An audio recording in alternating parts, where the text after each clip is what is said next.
There are thousands of new arrivals on the southern border, waves of parents and children. Carmen Mejia and her son Leon are tired. Sí, tiene gripe, trae gripe. Mejia's boy is sick with a cold. The group willingly surrenders after crossing the Rio Grande from Mexico. Taking care and feeding immigrants who've crossed into the U.S. illegally has fallen almost solely in one law enforcement agency, the U.S. Border Patrol. They don't say asylum, but they use a lot of terms. A lot of times they use, I'm scared, I fear for my life, gangs. Near Mission, Texas, these people take their first step into the federal immigration system, signing intake forms and showing any documents that can help them declare asylum. More than 66,000 people crossed the border illegally in February, including 36,000 parents and children. That's a record high, according to the United States Border Patrol, and even more families could be coming in the spring when border crossings traditionally pick up. Eventually, these immigrants will go to the central processing facility in McAllen, Texas. The AP was not allowed to film inside, but the agency says it's scrambling to keep up with the volume.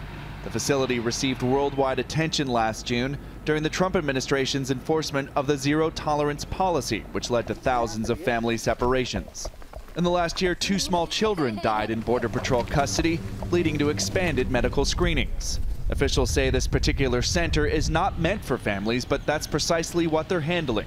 The average wait here is 60 hours.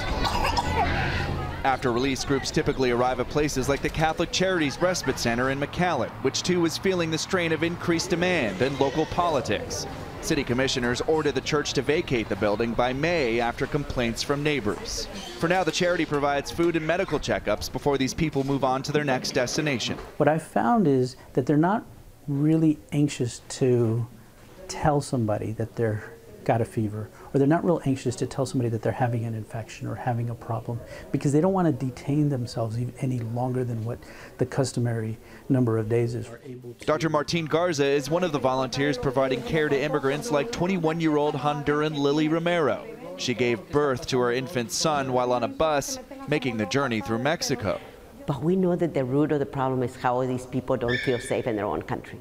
And community activist Martha Sanchez says building more border wall isn't going to stop the uptick in immigration. And as long as we don't address that issue, we want to continue to try to put patches and something that is much bigger. Bigger crowds taxing both federal authorities and local charities. John Moan, Associated Press, McAllen, Texas.